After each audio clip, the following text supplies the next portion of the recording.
פתרון לשאלה, מוצר נמכר בתנאי תחרות משוכללת, עקומת הביקוש וההיצע בענף רגילות, ובענף חלו שני שינויים. לענף הגיעו יצרנים חדשים שמעוניינים למכור במצרפי כמות קבועה של 100 יחידות בכל רמה של מחיר, אז יש לנו כאן תוספת להיצע של 100 יחידות, וגם הכנסת הצרכנים הרוכשים את המוצר עלתה, זאת אומרת הביקוש שלנו יכול לעלות, יכול לרדת, יכול להישאר אותו דבר, זה הכל תלוי בסוג המוצר ביחס להכנסה. אז בואו נציג את השיווי משקל המקורי ונראה איך אפשר לחקור את שני השינויים האלה בצורה מלאה ונכונה. אז קודם כל אני בא ואומר שיש לי את עקומת הביקוש הרגילה שנראית משהו כזה, עקומת ההיצע הרגילה שנראית משהו כזה, והשיווי משקל המקורי יתרחש באיזושהי כמות מסוימת ואיזשהו מחיר מסוים. ועכשיו, אני בא ואומר שההיצע שלי צריך לזוז ימינה ב-100 יחידות, זה בוודאות קרה, אז אני מזיז את ההיצע בצורה כזו, ככה שבכל רמה של מחיר ובפרט במחיר המקורי, העלייה בכמות שאנחנו רואים כאן היא בעצם 100 יחידות. הקפיצה כאן זה 100 יחידות. כמובן שכרגע אני לא יכול להגיד שעברתי לנקודה הזו. בואו נשים פה קצת סימונים שלא נצטרך לדמיין יותר מדי דברים. פה זאת נקודה A, פה אני אסמן את נקודה B.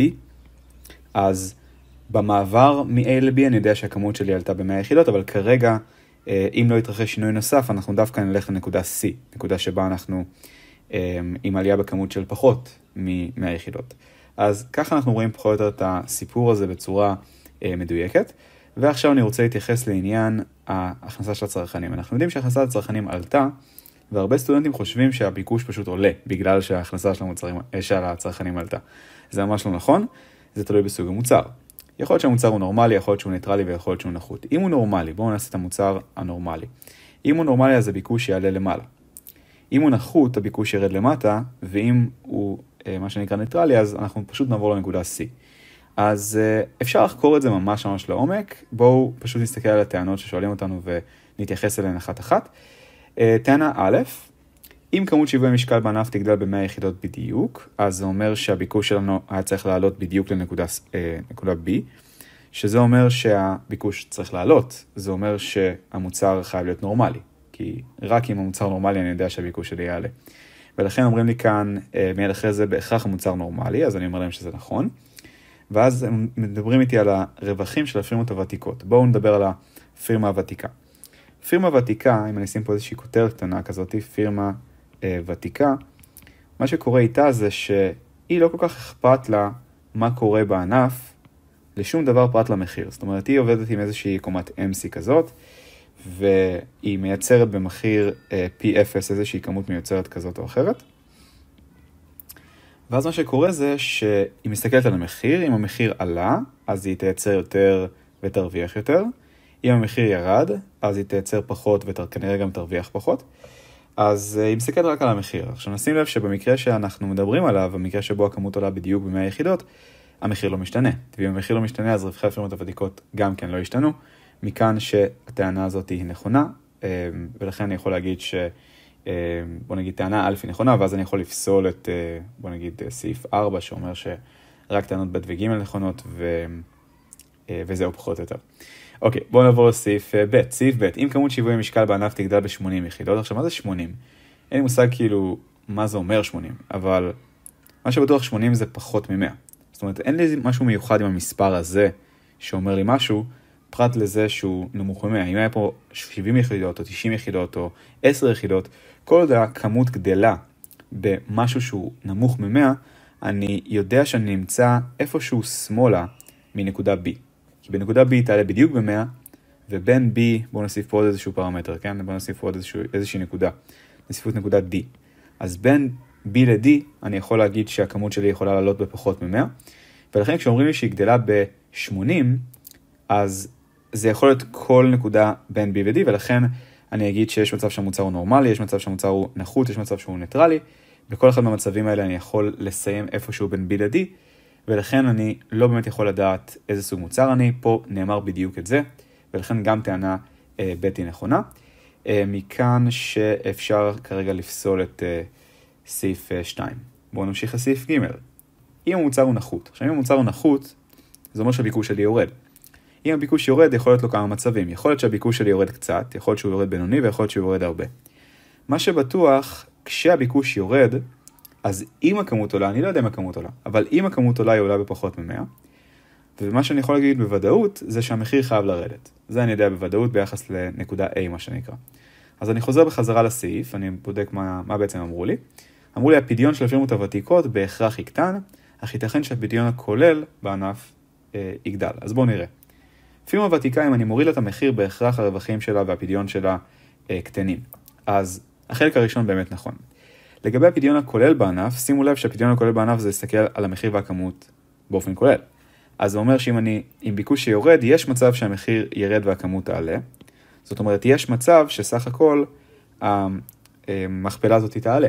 זאת אומרת, אני לא יודע את זה, אבל זה יכול להיות, כי יש מצב שזה יקרה. אז אם אנחנו באים ומסתכלים על הסעיף, שימו לב מה אומרים לנו, ייתכן, לא אומרים בהכרח, אומרים ייתכן שהפדיון הכללי בענף יגדל.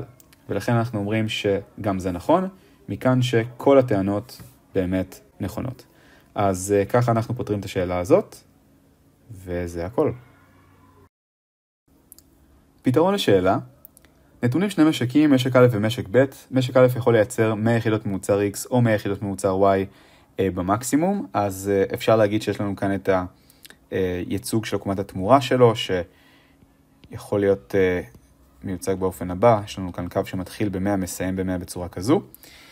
בשנת 2021, נקודת הייצור של המשק הייתה שהוא מייצר 100 יחידות מ-X ו-0 יחידות מ-Y, זאת אומרת נקודה A היא נקודת הייצור שלו, ואילו נקודת הצריכה שלו הייתה 50 יחידות ממוצר X ו-100 יחידות ממוצר Y, יש לנו כאן נקודת ייצור שהיא הנקודה A, ויש לנו נקודת צריכה שהיא נקודה B, ונקודה B כמו שנאמר לנו זה 50 יחידות ממוצר X ו-100 מ-Y, אז איפשהו פה, זה 50 וזה 100, זאת נקודה B שלנו. אז ככה אני יכול לייצג בצורה גרפית את הנתונים. כנראה, אוקיי, שאם יש לנו שני משקים והצלחתי להגיע לנקודת צריכה אחרת, אז כנראה שהיה פה מסחר. המסחר הזה נעשה באופן ברור, בואו נעשה את זה ממש בצורה גרפית שזה יהיה עוד יותר ברור.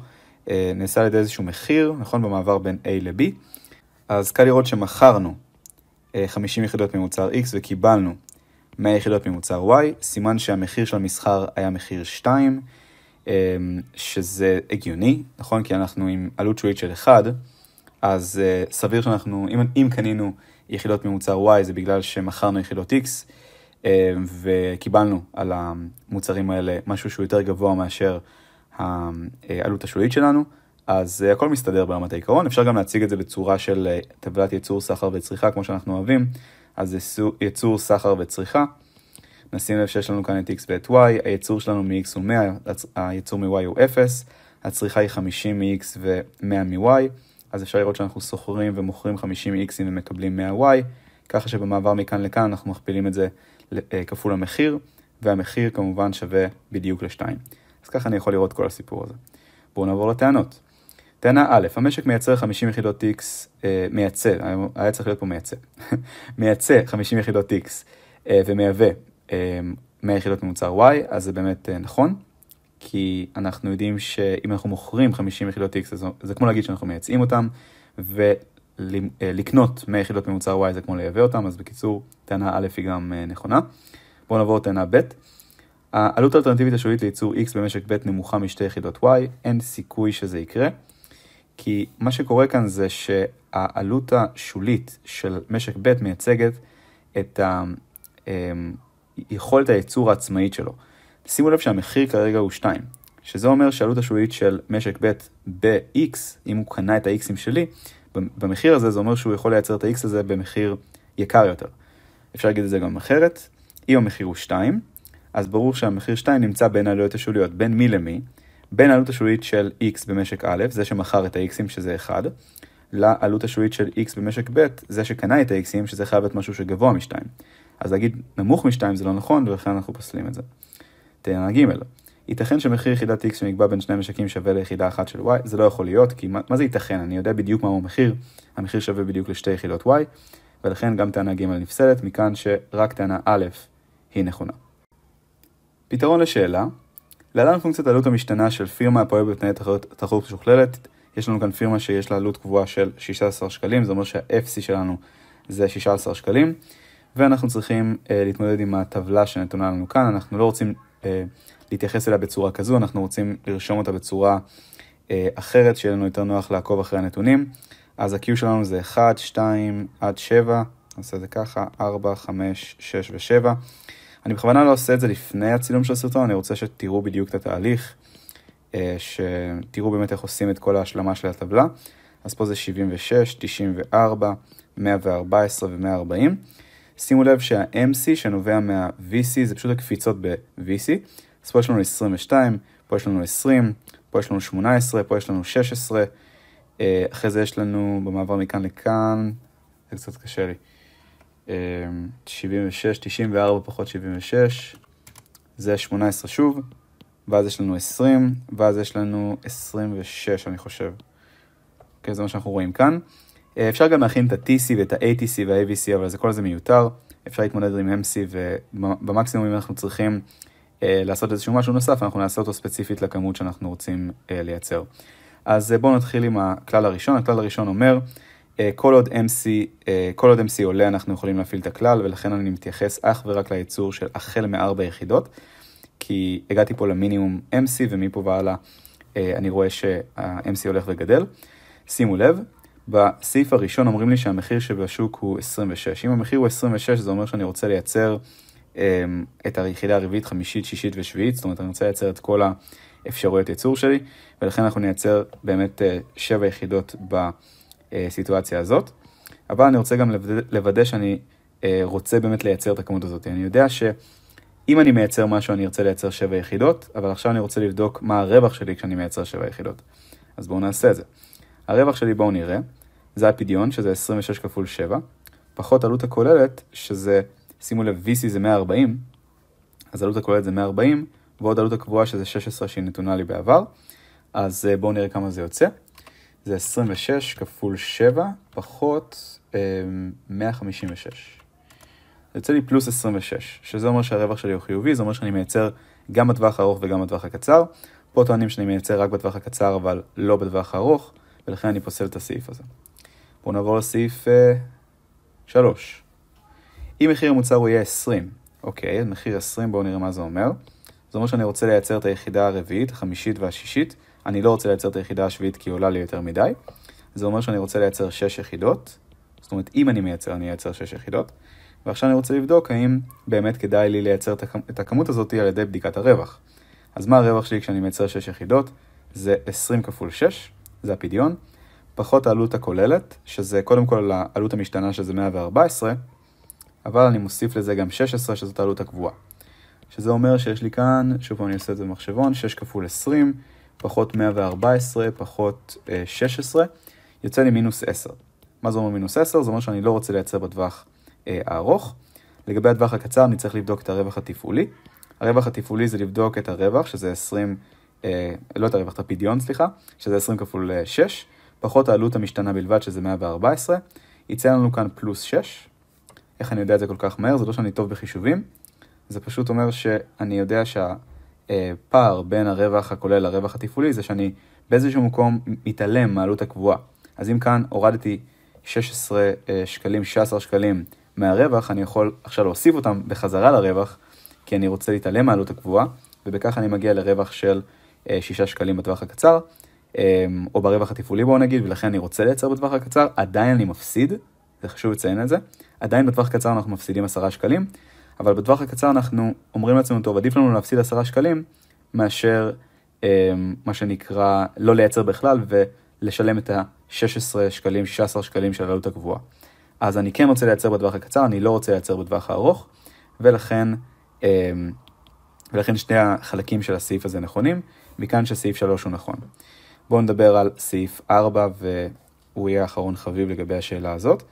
שימו לב, אם מחיר המוצר בשוק הוא 18 שקלים, אם זה 18 שקלים זה אומר שכשאנחנו שוקלים כמה לייצר, אז אנחנו רוצים לייצר את היחידה הרביעית ואת החמישית, אנחנו לא רוצים לייצר את השישית ואת השביעית, כי עוד פעם אנחנו מגיעים פה לשוויון של P ו-MC, והיחידה השישית עולה לנו יותר מדי וגם השביעית עולה יותר מדי, אז כדאי לעצור בדיוק ביחידה החמישית, אז הכמות המיוצרת שלי היא 5 יחידות, אבל אני רוצה לבדוק האם באמת כדאי לי לייצר בסיטואציה הזאת. אני האמת לא הולך לבדוק את הרווח הכולל שלי, כי אני יודע שאם לא הייתי מייצר בטווח הארוך עם 20 שקלים כמחיר, אז במחיר יותר זול כמובן שאני לא מייצר בטווח הארוך. אז החלק השני של השאלה אני יודע שהוא נכון, אוקיי, אני כבר יודע את זה. אבל לגבי הטווח הקצר, אני בדילמה, אני צריך לבדוק את זה. אז בואו נעשה את החישוב של הרווח התפעולי כדי לוודא אם אנחנו מייצרים בטווח קצר או לא. אז המחיר הוא 18 כפול 5 יחידות, זה פחות העלות המשתנה, שזה 94. ובואו נראה כמה יוצא, נראה לי שזה יוצא שלילי, אבל אני לא בטוח. 18 כפול 5 פחות 94, יוצא לי מינוס 4, מה שאומר שאני מפסיד ברווח התפעולי גם, ולכן אני לא רוצה לייצר בטווח קצר, מכאן ש4 היא סעיף לא נכון.